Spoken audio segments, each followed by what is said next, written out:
कल्पना केली त्याच्यापेक्षा सुद्धा क्लायंट जास्त फ्लेक्सिबल निघाला. मस्त झाली मीटिंग. त्याला आपली टाइमलाईन मान्य आहे. Deal is done. क्या बात है, कॉंग्रॅच्युलेशन्स. समर राजवाडेंनी मीटिंग केली आणि डील सील झालं नाही असं कधी होईल का? खरं तर हे आपल्या सगळ्यांचं श्रेय आहे. अरे हो, पण काय ना, तू आमचा लीडर आहेस, आमचा बॉस आहेस. आम्ही केलेलं कौतुक ऍक्सेप्ट कर की, तुझ्यामुळे आम्ही आहोत. बरं ठीक आहे, केलं. बस उद्यापासून आता जोमाने कामाला लागूया. येस, 100%. पण मी काय म्हणतो, आज मी जरा लवकर जाऊ का? निकिता बरोबर जरा बाहेर जायचंय. तू कुठे आहेस? मी आता स्वानंदी मॅडमच्या ऑफिसच्या जवळ पोहोचलोय. अरे वा, अरे मग जा भेट बायकोला. चल चल, काहीतरी काय अरे कामच असतील त्या. असंच मध्ये जाऊन भेटणं किती बालिशपणाचं आणि किती असं उगाच आल्यासारखं वाटेल. अरे मग काय झालं, जरासा ब्रेक घेईल, 5 मिनिटं भेट, मग पुढे जा. अरे शुअर?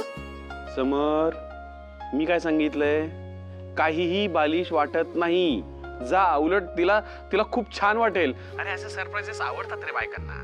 आणि आतापर्यंत एवढे सरप्राइजेस दिलेस ना तू, मग आताही भारी वाटेल तिला. काही म्हणणार नाही ती. जा बिंदास. तुझ्या बायकोला तू भेट, मी माझ्या बायकोला भेटतो. Okay, bye bye bye bye.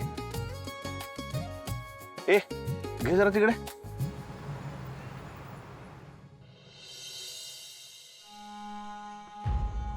आणि तुम्ही नीट वजन करा, माझं लक्ष आहे. ये बघा बघा काय करते ते. जरा म्हणून ऐकत नाही. मी किती समजवलं तिला. विचारा. कसं चाललंय का तुझं ह्याच्या फेकापैकी? इतकी वर्ष जपलेली भांडी आहे ती माझी. अशी फेकतेस काय? तू खराब होतील ना. ते वजन करतायत ना. अगं कशाला बोलवली तू दे ना. हे सगळं भंगारात द्यायचंय ना मला. हो, सोनं झालंय सगळं, म्हणून मी भंगारात देते. या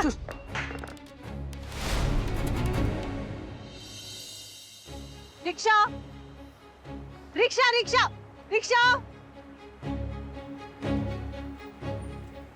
रिक्षा रिक्षा रिक्षा.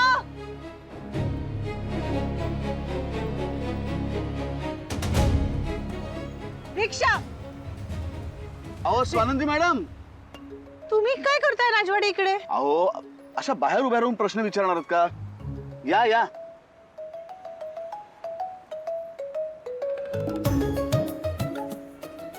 अहो काय स्वानंदी मॅडम, त्या रिक्षाच्या पाठीमागे आरडाओरडा करत काय फिरत होतात? अहो मला आधी खूप उशीर झालाय आणि त्यात एक रिक्षा थांबायला तयार नाहीये. स्वानंदी मॅडम, सतत कसली हो घाई असते तुम्हाला? आधी ऑफिसला जायची घाई, आता रिक्षा पकडायची घाई. म्हणजे तुम्ही घाईत नसताना सुद्धा धडकत असतं मला. घाई घाईत 2-4 माणसांना जखमी कराल. नाही हो, तसं नाही राजवाडे. मी ठरवलंय स्वानंदी मॅडम, उद्यापासून तुम्हाला ऑफिसला सोडायचं आणि पिकअप करायचं. माझं कामच आहे ते. अहो पण नाही नाही नाही, यावर वादच नको. तुम्ही ओके आहात हे मला काय माहिती असलं पाहिजे. बरं ठीक आहे, पण आता तुम्ही यावेळी इथे कसे काय आलायत? अहो काही नाही, माझी मीटिंग संपून मी चाललो होतो. नेमकं तुमच्या ऑफिसच्या रस्त्याने चाललो. कामही संपलं होतं. म्हटलं चला तुम्हाला भेटावं. छान म्हटलं कुठेतरी जाऊन सेलिब्रेट करावं. मी तुम्हाला फोन करणारच होतो, इतक्यात तुम्ही मला रिक्षाच्या पाठीमागे धावताना दिसलं. अहो अच्छा, पण सांगा कुठे जायचं तुम्ही सांगा. तुम्ही म्हणाल तिकडे जाऊ. तुम्हाला भूक लागली का? काय एखादी मस्त कॉफी पिऊया? नाही, नको नको नको नको, मला फक्त घरी जायचंय. अहो कॉफी पिऊन जाऊ. बीचवर जायचंय का? नाही, मला कुठेही जायचं नाही. कॉफी नको, बीच नको, काही नको. मला आत्ताच्या आत्ता घरी जायचंय. काय झालं? राजवाडे मी सगळं सांगते, आधी आपण घर गाठूया. दारी जरा फास्ट चला हो. सुस्मिता, हा पसारा नाही, आठवणी आहेत. राजवाडे घराण्याच्या गेल्या 2 पिढ्यांनी वापरलेली भांडी आहेत ग. माझ्या सासूबाई पूजा करायच्या भांड्यांची, आणि अशी तू देऊन काय टाकतेस? मी मितालीला बाहेर काढायला सांगितली होती, कारण यांना धुवून साफ करून मग कलई करून परत ठेवायची नीट ग. आणि तू सरळ यांना मोडीत काढायला निघालीस. त्याला काय झालं ग्रॅनलो? जुन्या वस्तू कशाला ठेवायच्या घरात? पसारा होतो ना खूप. हा पसारा नाहीये, आणि अशी काय ती अडगळ होते ग. आपलं घर काही लहान नाहीये. पण मला नकोय ती मांडी घरात. मी अधिकार आहेत ना माझ्याकडे. मला ना घराचं मेकओव्हर करायचंय, मॉडर्न करायचंय. आणि ना मी तर नवीन क्रॉकरी पण आणली आहे, तुम्हाला खूप आवडेल. आणि बघाच, एकदा मी सगळं चेंज केलं ना की मस्त बॉलिवूड स्टाईल घर वाटेल आपलं.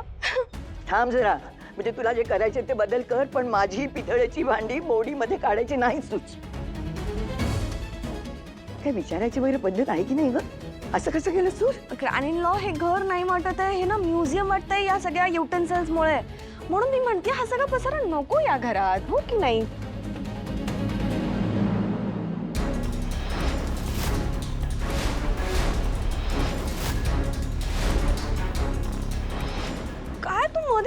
माझ्या. हे काय आहे? डोकं फिरलंय तुझं? मी माझं काम करतेय ना, आणि मुळात तू या टोन मध्ये माझ्यासोबत का बोलते? क्वेश्चन का करतेयस मला? कारण मी तुझी मोठी बहीण, तुझी मोठी जाऊ आणि या घराची मोठी सून आहे. परत आठवण करून द्यायची वेळ नाही आली पाहिजे. विसरली आहेस का तू? मी नाही विसरलीये, तू विसरत चाललीयस. तू आहेस मोठी सून, आय नो, पण आता अधिकार माझ्याकडे आहेत ना. त्यामुळे घरात काय चेंज करायचंय, कसं रिनोव्हेट करायचंय, सगळं माझ्या हातात आहे. अधिकार आहेत मला. बस चुप. हा, एकदम चुप. अधिकारांच्या नावाखाली जर चुकीच्या गोष्टी करायला गेलीस तर मी ऐकून घेणार नाहीये सुष्मिता. अधिकार मिळणं म्हणजे पोरखेळ वाटतोय तुला? काही झालं की मला अधिकार आहेत, अधिकार आहेत. अक्कल आहे का थोडी? अधिकार काय असतात हे समजून घेण्याची. घरातल्या दुसऱ्यांच्या मोठ्यांच्या वस्तू फेकून द्यायच्या यासाठी तुझे अधिकार चालणार आहेत? अगं पण तू का पडतेयस याच्यात? तू तुझं बघ ना. हे घर माझंच आहे, मी माझंच बघतेय.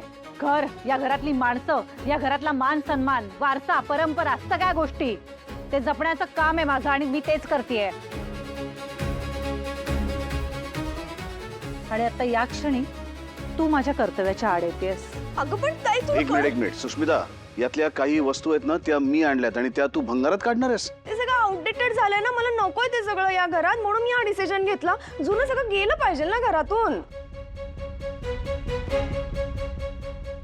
तुला नकोय म्हणजे? तुला कल्पना आहे या गोष्टींची किंमत काय आहे? त्याच्यामध्ये ना या घरातल्यांच्या भावना गुंतलेल्या आहेत. उद्या तुझ्या गोष्टी, तुझ्या वस्तू, तुझ्या लिपस्टिक्स फेकून दिल्या तर चालतील तुला? एवढा अधिकार नाहीये मुळात कुणाकडेच. मग तोच अधिकार तुझ्याकडेही नाहीये. तुला आता शेवटचा सांगते. तुझ्याकडे दिलेल्या अधिकारांचा गैरवापर करणं बंद करायचं.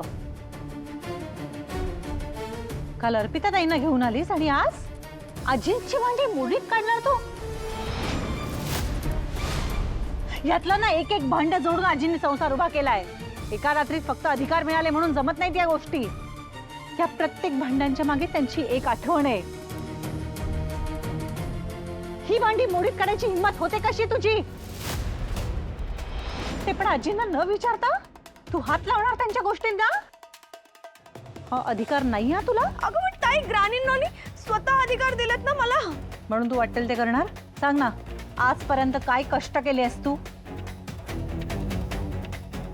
अधिकार गाजवायची एवढीच खुमखुमी आहे ना तुझ्या? मग स्वतःचं काहीतरी कर्तृत्व गाजवा आधी.